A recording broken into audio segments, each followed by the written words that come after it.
I pretty much do poorly on every assignment in that class. My last test in particular, it's just a lot to cover, and I think sometimes if I don't understand the material, I have a difficult time studying because I don't really know what to study or how effectively to do it, so I think that's probably why I did poorly on the test. The first paper that I had to write for that class, I was used to writing, high school papers. Like, I did not write a long enough paper because I couldn't think of enough material. In stats, I did poorly on an exam, and I think it's just because I was really struggling with learning the material because I just feel like, I feel like it wasn't really taught that well.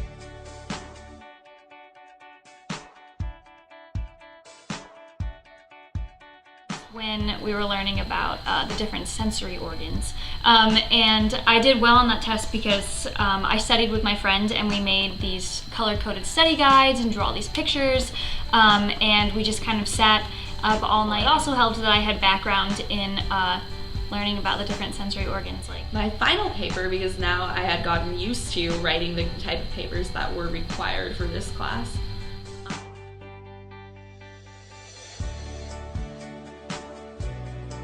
Yeah, I think if I just committed more time to it, it probably would have gone a little bit better. But I just found out really quickly that I wasn't into it.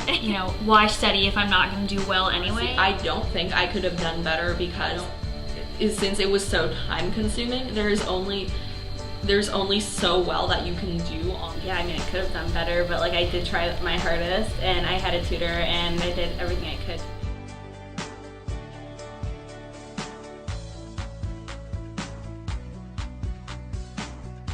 I did very poorly actually in junior IS. We had this one assignment where we had to do a content analysis, and I just did so poorly on that assignment, and I had no idea what I was doing, and I misinterpreted the directions entirely wrong, and I just wasn't really passionate at all about what I ended up choosing. In that class, I did poorly on the very first test. Not used to the format of the tests in that class yet.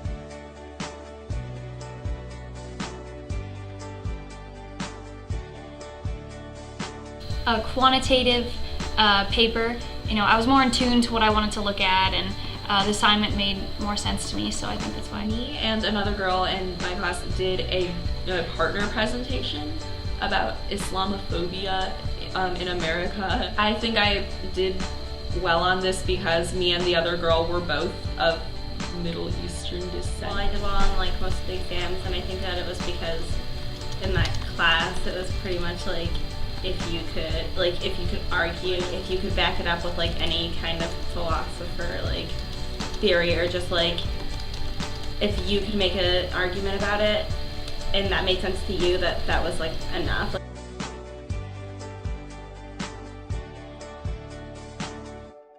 Professors always want you to do well, and if you put the effort in and you come outside of class and ask questions, you're clearly trying. I think professors definitely want you to do well, so I would say that professors didn't really play an impact on, how I was graded and how well I did in that class. The professor does sort of have everything to do with it because they are the one who's formatting the class. My professor in stats really affected my grade because I just had a really hard time learning. In my racial and ethnic groups in America class, I think other people found that class to be a bit more difficult than I found it. In stats, I had a lot of people that felt it to be the same level of difficulty and they were really struggling with it. And in philosophy, there were some people that really didn't like it and they were struggling with it, but I liked it.